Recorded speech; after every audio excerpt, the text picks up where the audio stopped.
অষ্টম শ্রেণী প্রিয় শিক্ষার্থী এসএলদার স্যার ইউটিউব চ্যানেল থেকে তোমাদের সবাইকে স্বাগতম। আজকে তোমাদের জন্য একটি নতুন ভিডিও নিয়ে এসেছি, ভূগোল মডেল প্রশ্ন সেট নম্বর 1। খুব সহজে আমরা ভূগোল শিখতে পারবো এই ভিডিওর মাধ্যমে। দ্বিতীয় পর্যায়ক্রমিক মূল্যায়ন 2026 সেট নম্বর 1, 50 মার্কের একটি স্কুলের প্রশ্ন আমি বিশ্লেষণ সহ সম্পূর্ণ সমাধান দেখাবো তোমাদের এই ভিডিওতে। কাজে তোমরা যারা এখনও আমার চ্যানেলটিকে সাবস্ক্রাইব করোনি তারা এখনই চ্যানেলটিকে সাবস্ক্রাইব করে বেল আইকনটি প্রেস করে দাও। তো তোমরা প্রথমেই দেখতে পাচ্ছ যে প্রশ্নটি আমি এখানে দেখাবো সেটা হচ্ছে Baranagar Ramakrishna mission ashram high school. এই সেকেন্ড ইউনিট এভালুয়েশন টেস্ট 2026-এর জন্য এই প্রশ্নটি আমরা একটু বড় করে দেখি। প্রশ্নটি তাই দেখব, শূন্যস্থান পূরণ করো 1 নম্বরে। তারপরে 2 নম্বরে হচ্ছে তোমার নিম্নলিখিত প্রশ্নগুলির এক কথায় উত্তর দাও, 2 এক কথায় নিম্নলিখিত প্রশ্নগুলির সংক্ষিপ্ত উত্তর দাও, 2 3। হ্যাঁ, এরপরে 4 নম্বরে হচ্ছে নিম্নলিখিত প্রশ্নগুলি উত্তর দাও সংক্ষিপ্ত, 5 নম্বরে এটা 3 মার্কের প্রশ্ন। তারপরে 6 নম্বরে প্রশ্নগুলির যে কোনো একটি প্রশ্ন উত্তর দাও, 7 নম্বরে হচ্ছে দক্ষিণ আমেরিকার পম্পাস অঞ্চলে, এবং ফাইনালি 8 নম্বরে হচ্ছে একটা গ্রাফ দিয়ে দেওয়া থাকবে। তোমরা দেখা গেছে ওই গ্রাফ থেকে কোনখানে কোন পয়েন্ট সেটা বসাতে হবে। যাই হোক, এখন আমরা সরাসরি চলে যাব প্রশ্ন উত্তর বিশ্লেষণে। তার প্রশ্ন উত্তর বিশ্লেষণের প্রথমেই যদি আমি এক নাগারে সম্পূর্ণ প্রশ্নটি দেখে আসি, তাহলে এই হচ্ছে তোমার এক নাগারে সম্পূর্ণ প্রশ্ন। ঠিক আছে, তাহলে শূন্যস্থান কোণ। পৃথিবী আবর্তনের জন্য যে বল কোনো বস্তুকে কেন্দ্র থেকে বাইরের দিকে বিক্ষেপ ঘটায় তাকে কি বলে? আমরা যদি দেখি এরকম করে সম্পূর্ণ প্রশ্নটি তাকে কেন্দ্র বিমুখ বল বলে, সেন্ট্রিফিগাল ফোর্স। এবার 2 নম্বর, সূর্যের আলো মকর ক্রান্তির উপর লম্বভাবে পড়ে ড্যাশ তারিখে। কোন তারিখে পড়ে? 22শে ডিসেম্বর। ঘূর্ণাবাতের কেন্দ্রে যেখানে বায়ুর চাপ সবচেয়ে কম থাকে সেই অংশের নাম ড্যাশ, সেই অংশের নাম হচ্ছে চক্ষু। তারপরে কি হলো, প্যারানা এবং প্যারাগুয়ে এই দুটি নদীর মিলিত হয়েছে ড্যাশ শহরের কাছে, এটা হচ্ছে কোরিয়েন্তেস শহরের কাছে। দক্ষিণ আমেরিকার পশ্চিমের জলবায়ু শীতল হওয়ার মূল কারণ কি? মূল কারণ হচ্ছে পেরু বা হামবোল্ড শীতল স্রোত। এই ছিল তোমার 1 নম্বরে টোটাল যে 5টি প্রশ্ন, তার উত্তর। এবারে আমরা চলে যাব 2 নম্বরের প্রশ্ন। 2 নম্বরে টোটাল 10টি প্রশ্ন আছে। তা আমরা এক নাগারে দেখব পৃথিবীর দ্বিতীয় উচ্চতম সক্রিয় আগ্নেয়গিরির নাম। তাহলে আমরা এক এক করে টোটাল 10টা প্রশ্ন দেখে নিলাম, এবার উত্তর দেখব। ঠিক আছে, পৃথিবীর দ্বিতীয় উচ্চতম সক্রিয় আগ্নেয়গিরি হচ্ছে কোটোপ্যাক্সি। বানামগুলি ঠিক করে লিখবে। জাপুরে কোন নদীর উপনদী? এটা হচ্ছে আমাজন নদীর উপনদী। তারপরে আমাজন অববাহিকার আয়তন কত? এটা প্রায় 70,000,000 বর্গ কিলোমিটার। তারপর গুধলি অঞ্চল দেখা যায়, এটা 4 নম্বর। গুধলি অঞ্চল দেখা যায় কোথায়? গুধলির সেলবা অরণ্যে। সমগ্র প্যাম্পাস অঞ্চলটি কোন দিকে ঢালু? দক্ষিণ থেকে পূর্ব দিকে ঢালু। পৃথিবীর শ্রেষ্ঠ গম রপ্তানিকারক দেশ আর্জেন্টিনা। সবচেয়ে বেশি উঁচু আকাশের মেঘ নিম্ন স্তরে 6 কিলোমিটার। মেঘের জলকণার ব্যাস হচ্ছে 0.02 মিলিমিটার। শীতল পার্বত্য বায়ুর অন্য নাম হচ্ছে ক্যাটাবেটিক বায়ু। তারপরে পুরানো প্যারাগুয়ে নদীর অববাহিকায় অবস্থিত সমভূমি হচ্ছে গ্রান চাকো সমভূমি। এই ছিল তোমার 2 নম্বরের প্রশ্ন। এবার আমরা 3 নম্বরের প্রশ্ন দেখব, বৃষ্টি ছায়া অঞ্চল কি? বৃষ্টি ছায়া অঞ্চল হচ্ছে পর্বতের প্রতিবার ঢালে জলীয় বাষ্পপূর্ণ বায়ু বাধা পেয়ে উপরে উঠে বৃষ্টিপাত ঘটায়, ফলে অনুবাদ ঢালে পৌঁছানোর সময় বায়ু শুষ্ক হয়ে যায় এবং সেখানে বৃষ্টিপাত খুব কম হয়। এই শুষ্ক অঞ্চলকে বৃষ্টি ছায়া অঞ্চল বলে। পশ্চিমঘাট পর্বতের পূর্ব ঢাল বৃষ্টি ছায়া অঞ্চলের একটি উল্লেখযোগ্য উদাহরণ। এরপর পরের প্রশ্ন, মেরু বায়ু শীতল কেন? আমরা যদি বলি মেরু অঞ্চলে সূর্যের রশ্মি সারা বছর তির্যকভাবে পড়ে, ফলে খুব কম তাপ পাওয়া যায়। বরফে আচ্ছাদিত ভূমি অধিকাংশ তাপ প্রতিফলিত করে দেয়, তাই মেরু অঞ্চলে বায়ুর তাপমাত্রা অত্যন্ত কম থাকে। এই অঞ্চল থেকে উৎপন্ন বায়ুকে মেরু বায়ু বলে এবং তা অত্যন্ত শীতল প্রকৃতির হয়। এরপর পরের প্রশ্ন, দক্ষিণ আমেরিকার বেশিরভাগ জায়গা উষ্ণমণ্ডলের অন্তর্গত কেন? দক্ষিণ আমেরিকার অধিকাংশ অংশ নিরক্ষ বা মকরক্রান্তি রেখার মধ্যে অবস্থিত। এই অঞ্চলে সূর্যের রশ্মি প্রায় সোজাভাবে পড়ে এবং সারা বছর উচ্চ তাপমাত্রা বজায় থাকে, তাই মহাদেশের বৃহৎ অংশ উষ্ণমণ্ডলীয় জলবায়ুর অন্তর্গত। এজন্য দক্ষিণ আমেরিকার বেশিরভাগ অঞ্চলকে উষ্ণমণ্ডলীয় অঞ্চল বলা হয়। এরপর পরের প্রশ্ন,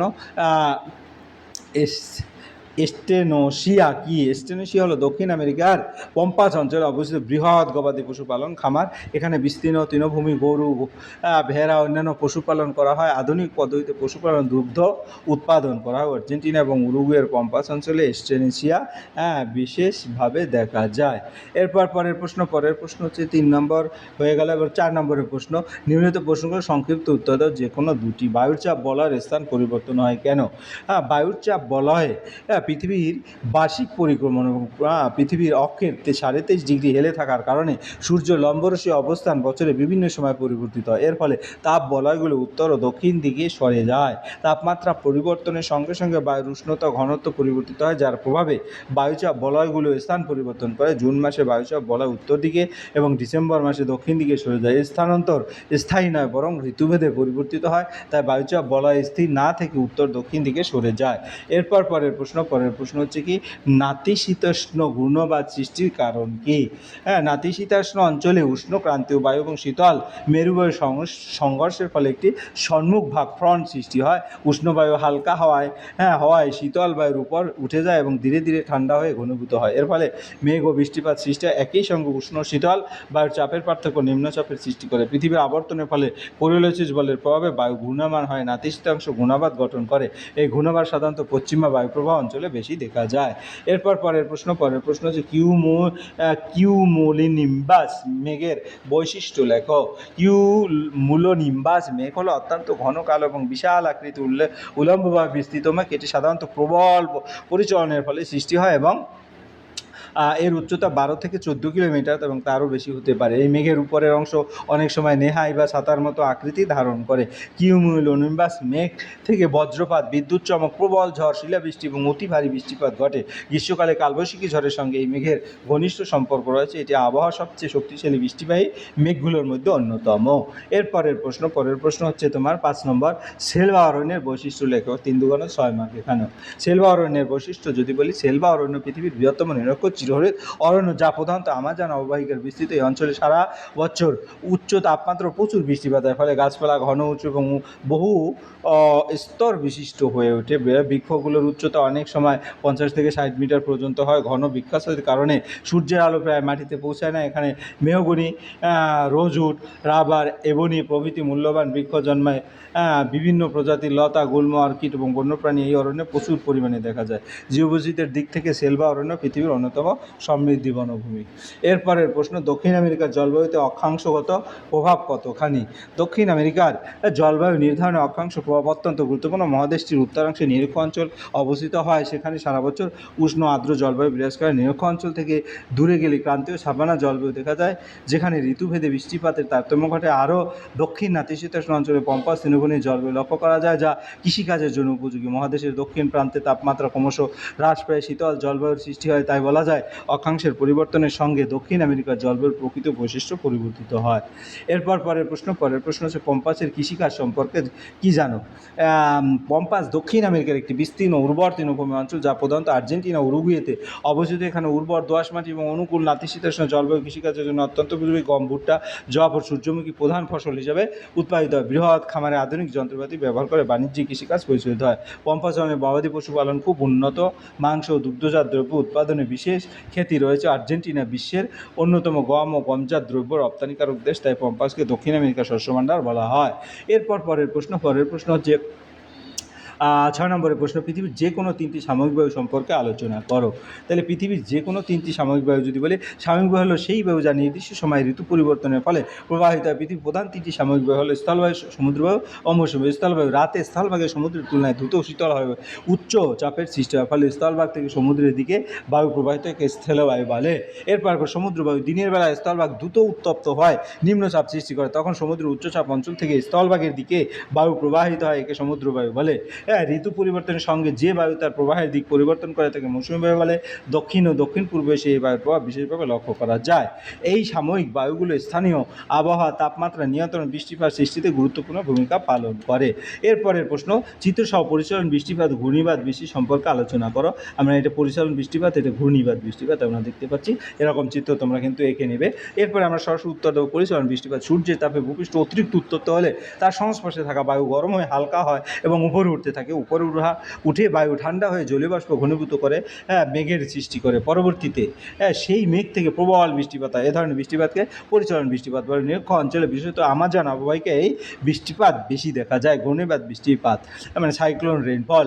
উষ্ণ ও শীতল বায়ুর সংস্পর্শের ফলে ঘূর্ণাবাত সৃষ্টি হয়। উষ্ণ আর্দ্র বায়ু শীতল বায়ুর উপরে উঠে ঠান্ডা হয়, ঘনীভূত হয় এবং মেঘ সৃষ্টি করে। পরে সেই মেঘ বৃষ্টিপাত ঘটায়। এ ধরনের বৃষ্টিপাতকে ঘূর্ণাবাদ বৃষ্টিপাত বলে। ইউরোপের নাতিশীতোষ্ণ অঞ্চলের মধ্য অক্ষাংশ বৃষ্টিপাত বিশেষভাবে দেখা যায়। উভয় ধরনের বৃষ্টিপাতে পৃথিবীর জল চক্রে গুরুত্বপূর্ণ ভূমিকা পালন করে। পরের প্রশ্ন কী হচ্ছে? পরের প্রশ্ন হচ্ছে তোমার 7 নম্বরের প্রশ্ন, দক্ষিণ আমেরিকার পম্পাস অঞ্চলের ভূপ্রকৃতি, নদ নদী, জলবায়ু, স্বাভাবিক উদ্ভিদ সম্পর্কে আলোচনা করো। এটা 5 নম্বর, এই কারণে আমি 200 ওয়ার্ডের মধ্যে তোমার লিখছি। পম্পাস দক্ষিণ আমেরিকার একটি বিস্তীর্ণ তৃণভূমি অঞ্চল, যা প্রধানত আর্জেন্টিনা, উরুগুয়ে, ব্রাজিলের কিছু অংশ জুড়ে বিস্তৃত। এটি বিশ্বের অন্যতম উর্বর সমভূমি হিসাবে পরিচিত। ভূপ্রকৃতি পম্পাস অঞ্চল একটি বিস্তৃত সমতল বা মৃদু ঢেউ ফেলানো তৃণভূমি। এখানে উর্বর দোআঁশ এবং পলিমাটি পাওয়া যায়, যা কৃষিকাজের জন্য অত্যন্ত উপযোগী। সমগ্র অঞ্চলটি সাধারণত দক্ষিণ পূর্ব দিকে ঢালু। নদ নদী পম্পাস অঞ্চলের প্রধান নদীগুলো হলো পারানা, প্যারাগুয়ে, উরুগুয়ে। এই নদীগুলো কৃষিকাজ, জলসেচ এবং পরিবহনে গুরুত্বপূর্ণ ভূমিকা পালন করে। এরপরে যদি বলি জলবায়ু, অঞ্চলে নাতিশীতোষ্ণ জলবায়ু বিরাজ করে। গ্রীষ্মকাল উষ্ণ এবং শীতকাল মৃদু শীতল। সারা বছর পর্যাপ্ত বৃষ্টিপাত হয়, যা কৃষির পক্ষে অনুকূল। এরপরে স্বাভাবিক উদ্ভিদ, পম্পাস অঞ্চলের প্রাকৃতিক উদ্ভিদ প্রধানত তৃণজাতীয়। এখানে বিভিন্ন ধরনের লম্বা ও ছোট ঘাস জন্মায়। কৃষি সম্প্রসারণের ফলে প্রাকৃতিক তৃণভূমি অনেক অংশে বর্তমান চাষের জমিতে পরিণত হয়েছে। উর্বর মাটি, অনুকূল জলবায়ু এবং উন্নত কৃষি ব্যবস্থার কারণে পম্পাস অঞ্চল দক্ষিণ আমেরিকার শস্য ভাণ্ডার বলা হয়। এরপরে আমরা চলে যাব, পরের প্রশ্ন হচ্ছে দক্ষিণ আমেরিকার পশ্চিমের পার্বত্য অঞ্চল, ভূপ্রকৃতি ও পম্পাস সমভূমির বৈশিষ্ট্য লেখো। দক্ষিণ আমেরিকার পশ্চিম আন্দিজ পর্বতমালা, পূর্ব মধ্য অংশে পম্পাস সমভূমি অবস্থিত। উভয় অঞ্চলের ভৌগোলিক বৈশিষ্ট্য সম্পূর্ণ ভিন্ন। পশ্চিমে পার্বত্য অঞ্চল ভূপ্রকৃতি, দক্ষিণ আমেরিকার পশ্চিম সীমান্ত বরাবর আন্দিজ পর্বতমালা বিস্তৃত। এটি পৃথিবীর দক্ষিণ দীর্ঘতম ভাঁজ পর্বতমালা, যার দৈর্ঘ্য 7200 কিলোমিটার। এই পর্বতমালায় বহু শৃঙ্গ, মালভূমি ও আগ্নেয়গিরি রয়েছে। তারপরে আকনকাগুয়া এই অঞ্চলের সর্বোচ্চ শৃঙ্গ, ভূমিকম্প, আগ্নেয়গিরি কার্যকলাপ এখানে প্রায়ই দেখা যায়। পর্বতের পশ্চিম ঢাল অপেক্ষাকৃত খাড়া এবং পূর্ব ঢাল তুলনামূলকভাবে মৃদু। পম্পাস সমভূমির বৈশিষ্ট্য, পম্পাসটি বিস্তীর্ণ উর্বর তৃণভূমি অঞ্চল। এখানে দোআঁশ এবং পলিমাটি পাওয়া যায়, যা কৃষিকাজের জন্য অত্যন্ত উপযোগী। গম, ভুট্টা এবং সূর্যমুখী প্রধান ফসল। উন্নত যন্ত্রপাতি ব্যবহার করে বৃহৎ আকারে কৃষিকাজ করা হয়। গবাদি পশুপালনও খুব উন্নত। আর্জেন্টিনা বিশ্বের অন্যতম গম ও মাংস রপ্তানিকারক দেশ। অনুকূল জলবায়ু, উর্বর মাটি এবং আধুনিক কৃষি ব্যবস্থার কারণে পম্পাস সমভূমি অর্থনৈতিকভাবে অত্যন্ত গুরুত্বপূর্ণ। তো এরপরে সর্বশেষ আমরা 8 নম্বর দেখব। এরকম কিন্তু একটা প্রশ্ন প্রায় আসে, প্রদত্ত দক্ষিণ আমেরিকার রেখা মানচিত্র নিম্নলিখিত বিষয়গুলো উপযুক্ত প্রতীক নাম সহ চিহ্নিত করে সঙ্গে জুড়ে দাও। এখানে একটা চিত্র দেওয়া থাকবে, অথবা চিত্র তোমার স্কুল থেকে দিয়ে দেবে। তোমরা শুধু নামগুলি চিহ্নিত করবে, কোথায় কোন নামটা আছে। আমরা যদি দেখি লানো সমভূমি, কলোরাডো নদী, ভূমধ্যসাগর জলবায়ু এখানে দেখাচ্ছে। কলোরাডো নদী এখানে, লানো সমভূমি এই জায়গায়, ব্রাসিলিয়া এই জায়গায়, এবং ভূমধ্যসাগর জলবায়ু এই জায়গায়, এবং তোমার সেই কাজ অন্তরীপ হচ্ছে এই জায়গায়। এভাবে তোমরা সুন্দর করে যদি উত্থাপন করে দিতে পারো, তাইলেই কিন্তু এখানে 5 মার্ক পেয়ে যাবে। এই ছিল তোমার এই ভিডিওর সামগ্রিক আয়োজন। অবশ্যই বলবো ভিডিও দেখার জন্য অসংখ্য ধন্যবাদ। ভিডিও ভালো লাগলে লাইক, কমেন্ট, শেয়ার করতে ভুলবে না। আজ এই পর্যন্তই।